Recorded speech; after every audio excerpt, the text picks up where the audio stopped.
Hello friends, welcome to my YouTube channel the web education. So friends, একটা গুরুত্বপূর্ণ update যেটা হয়তো কালকে আমার শেয়ার করা উচিত ছিল, কিন্তু আমি সময় পাইনি বলে তোমাদের শেয়ার করতে পারিনি। তো আজকে বিষয়টা শেয়ার করছি, সেটা হচ্ছে এনআস ডিএলএড নিয়ে আবার নতুন জটিলতা। তো তোমরা জানো যে এর আগে এনআস ডিএলএড যে মামলা, সেটা কিন্তু সুপ্রিম কোর্টে কিন্তু বিচার হয়েছিল এবং যা জাজমেন্ট এসেছিল, যেখানে 2017 পর্যন্ত যারা ইন সার্ভিস টিচার তারা কিন্তু যে কোনো প্রাথমিকে নিয়োগ প্রক্রিয়ার ক্ষেত্রে এলিজিবল বলে ঘোষণা করা হয়েছিল।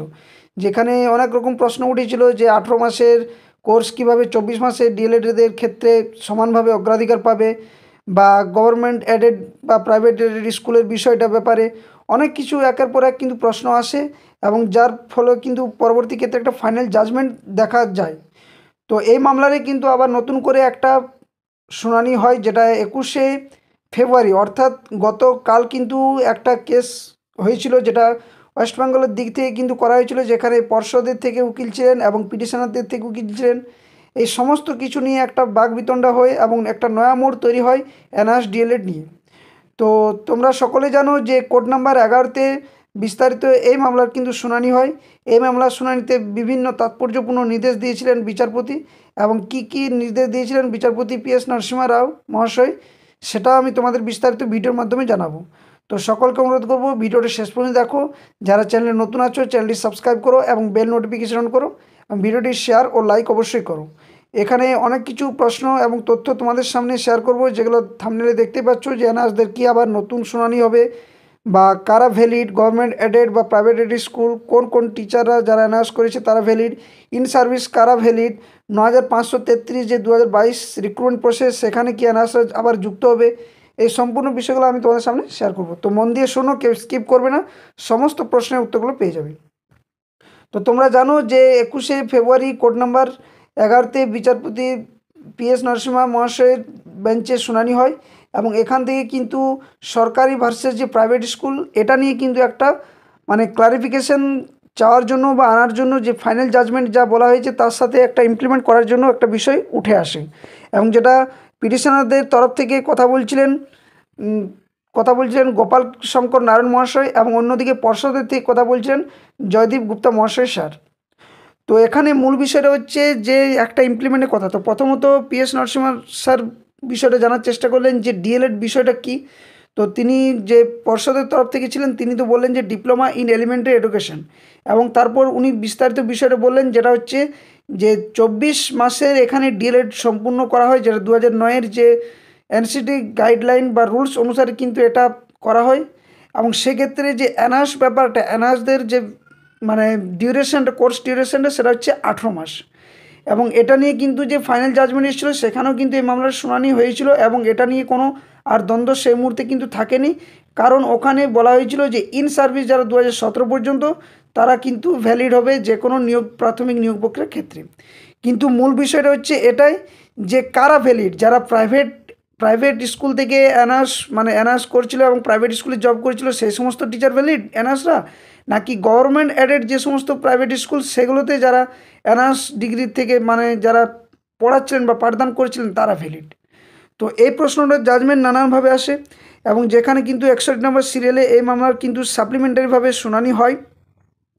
তো পিটিশনারদের পক্ষ থেকে যিনি ছিলেন গোপাল শঙ্কর নারায়ণ স্যার, তিনি বললেন বিষয়টা, যেটা হচ্ছে যে মিলড, এই যে এনআস ডিগ্রিটা, যেটা 18 মাসের ডিএলএড কোর্স যেটা এনআসদের, তো সেখানে কিন্তু বিচারপতি BS গাভাই যে যখন এই যে বিহার, উত্তরপ্রদেশ, এই সমস্ত রাজ্যে যখন এই এনআস ডিএলএড কেস মামলাটা হচ্ছিল, তখন উনি কিন্তু সেটাতে একটা সম্পূর্ণ রায় দেয় যে এই 18 মাসে এনআরএসরা কিন্তু ভ্যালিড হবে, এবং এখানে কিন্তু তাদেরকে চাকরি দেওয়ারও কিন্তু একটা নির্দেশ দেওয়া হয়।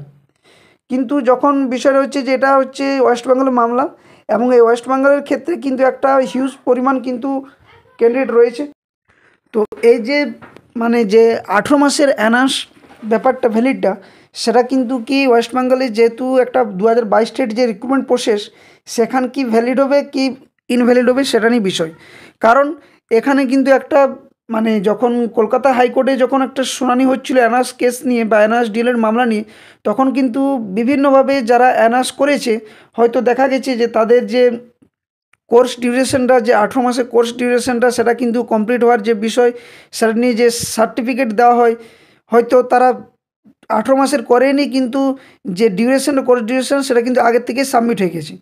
এটা নিয়ে নানান প্রশ্ন আসে, এবং এই প্রশ্নের ভিত্তিতেই কিন্তু পর্ষদের যে মানে উকিল ছিলেন আর কি, জয়দীপ গুপ্ত স্যার, তিনি বলেন যে তাহলে এখানে ওয়েস্ট বেঙ্গলের ক্ষেত্রে এনআরএসটা কিন্তু নানানভাবে প্রবেশ করার চেষ্টা করছে, এবং 2022 রিক্রুটমেন্ট প্রসেস বা অন্যান্য রিক্রুটমেন্ট প্রসেসে তারা কিন্তু প্রবেশ করার চেষ্টা করছে।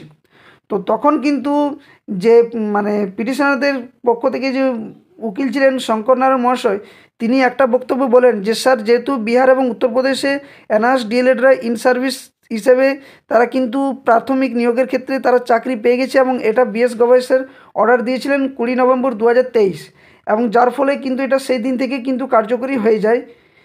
তো বিষয়টা হচ্ছে এটাই যে প্রধান বিচারপতির যে ডিভিশন বেঞ্চে এটা কিন্তু পরবর্তী ক্ষেত্রে শুনানির জন্য মানে পিএস নরসিংহ মহাশয় স্যার সেটা কিন্তু বলেন যে এটা কিন্তু পরবর্তী ক্ষেত্রে একটা ভালোভাবে একটা শুনানি হওয়ার কথা কিন্তু রয়েছে, কারণ এখানে ক্লারিফিকেশনের যে বিষয় সেটা কিন্তু মানে সম্পূর্ণভাবে মনে হচ্ছে বোঝা যাচ্ছে না। কারণ কি ফোনটা না ইমপ্লিমেশন একটা করতে হবে, কী ইমপ্লিমেশন, যে গভর্নমেন্ট অ্যাডেড যারা প্রাইভেট টিচার অ্যানাউন্স করেছে তারা ভ্যালিড হবে, নাকি প্রাইভেট স্কুল থেকে যারা পড়াচ্ছিলেন এবং অ্যানাউন্স করেছেন তারা ভ্যালিড হবে।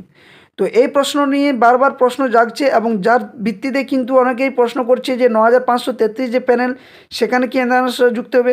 অনেকে আবার বলছে যে এটার কিন্তু যে রিক্রুটমেন্ট যে ডিউরেশন সেটা কিন্তু কমপ্লিট হয়ে গেছে, তাহলে কি এনআরএসটা ওখানে প্রবেশ করতে পারবে না, নতুন যে রিক্রুটমেন্ট প্রসেস আসবে সেখানে ভ্যালিড হবে, বা যারা মানে দুর্নীতিভাবে যারা এনআরএসের সার্টিফিকেট শো করতে চাইছে সেটা বিষয়টা দেখা হবে। এই নানান প্রশ্ন নানান কিন্তু বাকবিতণ্ডা চলছে, এবং যার জন্য কিন্তু সম্পূর্ণ ক্লারিফিকেশান আসা সম্ভব এখনও পর্যন্ত হয়নি।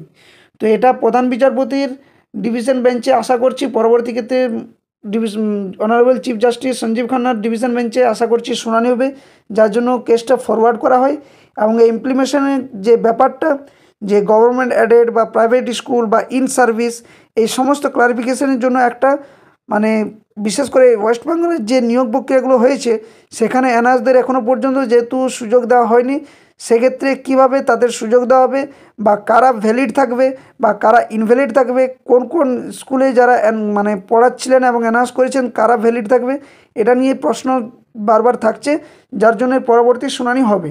তো কবে শুনানি হবে কী হবে এখনও পর্যন্ত সেরকমভাবে কোনো লিস্টেড করা হয়নি। যদি লিস্টেড এসে যায় অবশ্যই সেটা ভিডিওর মাধ্যমে তোমাদের অবশ্যই আমি জানিয়ে দেবো।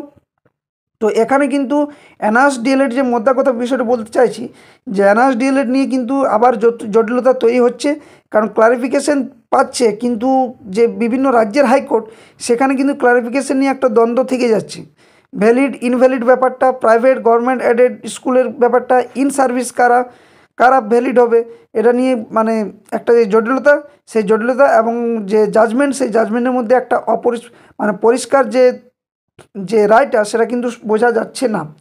তো পিটিশনারের পক্ষ থেকে যিনি বলছিলেন শঙ্কর নারায়ণ মহাশয়, এবং অন্যদিকে যে পর্ষদের তরফ থেকে যিনি বলছিলেন জয়দীপ গুপ্তা স্যার মহাশয়, ওনারা দুভাবেই কিন্তু বিতর্কটা করেন, এবং দুপক্ষের যে বিতর্কের যে মূল বিষয়টা উঠে আসছে যে এক পক্ষ বলছে পিটিশনারদের পক্ষ থেকে যে তাদেরকে 2022 রিক্রুটমেন্ট প্রসেস এবং পরবর্তী যে রিক্রুটমেন্ট প্রসেস সেখানেও কিন্তু তাদেরকে ভ্যালিড করতে হবে এনআরএসদের, এবং অপরপক্ষে যে পর্ষদের তরফ থেকে জয়দীপ গুপ্তা স্যার মহাশয় উকিল ছিলেন তিনি বলছিলেন যে বিষয়টা যে গভর্নমেন্ট এডেড এবং এই যে প্রাইভেট এডেড স্কুল এই দুটোর মধ্যে যদি একটা ক্লারিফিকেশন আসে যে গভর্নমেন্ট এডেড যারা এনআরএস থেকে করেছে গভর্নমেন্ট এডেড স্কুলে পড়াচ্ছিলেন বা তারপরে যারা এনআরএস যে ডিগ্রিটা আছে তারা ভ্যালিড হবে, প্রাইভেট স্কুল থেকে যারা করছে নানানভাবে নানান দুর্নীতিভাবে যারা সার্টিফিকেটগুলো শো করছে আর কি তারা ইনভ্যালিড হবে। এটা নিয়ে যদি একটা ক্লারিফিকেশন মানে বার্তা পাওয়া যায় তাহলে কিন্তু ভালো হবে। তো সেখানে বোঝা যায় যে এখনও পর্যন্ত এই মামলা পুরো যে শুনানি সেটা কিন্তু এখনও জাজমেন্ট আরও আসতে পারে, আবার কোনো নতুন জাজমেন্ট কোনো একটা মানে যে সংশোধন করা বা নতুন কিছু অ্যাড করার বিষয়টা সেটাও কিন্তু হতে পারে। তো যার জন্য কিন্তু প্রধান বিচারপতি সিজিআই চিফ জাস্টিস যে সঞ্জীব খান্না ডিভিশন বেঞ্চেও কিন্তু এটার শুনানি পরবর্তীতে হওয়ার জন্য একটা সম্ভাবনা রয়েছে। তো এটার আপডেট শুধু এইটুকুটাই রয়েছে, আরও বিশেষ কিছু যদি আপডেট আসে অবশ্যই আমি তোমাদের সামনে ভিডিওতে শেয়ার করব। তো যারা চ্যানেলে নতুন আছো অবশ্যই চ্যানেলটি সাবস্ক্রাইব করে বেল নোটিফিকেশন করো এই ধরনের চাকরির আপডেট কেস আপডেট পাওয়ার জন্য। এবং ভিডিওটি লাইক ও বন্ধুর সাথে শেয়ার করো, কারণ অনেকে অনেক রকম প্রশ্ন করছে যে 9533 প্যানেল থেকে কি এনআরএস যুক্ত হবে, কি পুরো প্যানেলটাই বাতিল হবে বা রিপ্যানেল করা হবে। এইসব দেখো ইউটিউব বা যে কোনো গ্রুপ বা সোশ্যাল মিডিয়াতে যাওয়া আমি তো বলবো উচিত নয়, কারণ এখানে যারা হয়তো 9533 প্যানেলে যুক্ত হতে চাইছে তাদেরও কিন্তু একটা স্বপ্ন থেকে যাচ্ছে যে আমরা যুক্ত হবো এরপর, এটা নিয়েও কিন্তু একটা মানসিক অবস্থা তৈরি হতে পারে। এবং যারা 9533 প্যানেলে যারা চাকরি করছে বর্তমানে তাদেরও কিন্তু একটা সমস্যা দেখা দিচ্ছে যে তাদের নাকি রিপ্যানেল হবে। তো এই সমস্ত বিষয়গুলো এই মুহূর্তে কোনো কিছু নেই, যা হবে আবার একটা শুনানি হবে, তারপর যা রায়দান আসবে সেটা রায়দানটা অবশ্যই মানতে হবে। তবে এনআরএসদের যে ব্যাপারটা, এর আগে একটা জাজমেন্ট এসছে, এরপর কি জাজমেন্ট আসে তার জন্য একটা ফরওয়ার্ড করা হয়েছে কেসটা, যেহেতু ওয়েস্ট বেঙ্গলের একটা হিউজ পরিমাণ ক্যান্ডিডেট যেখানে এনআরএসটা ভ্যালিড হবে কি হবে না, গভর্নমেন্ট এডেড যারা আছে বা প্রাইভেট স্কুলে যারা আছে তাদের ক্ষেত্রে, বা ইন সার্ভিস কারা বা কারা দুর্নীতিভাবে যারা এনআর সার্টিফিকেট শো করছে তাদের কি পর্ষদ থেকে বা পর্ষদকে কী ধরনের ব্যবস্থা নিতে বলা হতে পারে, রাজ্যের যে পর্ষদ রয়েছে সেই নানান প্রশ্নগুলো কিন্তু থাকছে, যার প্রশ্নের জবাব কিন্তু এর পরবর্তী যদি একটা শুনানি হয় অবশ্যই ক্লারিফিকেশান আশা করছি হবে, কারণ এর যেহেতু ফাইনাল জাজমেন্ট এসে গেছে। তো এটাই ছিল আপডেট। অবশ্যই ভিডিওটি ভালো লাগলে শেয়ার লাইক করবে এবং চ্যানেল নতুন থাকলে সাবস্ক্রাইব করবে। ধন্যবাদ। জয় হিন্দ।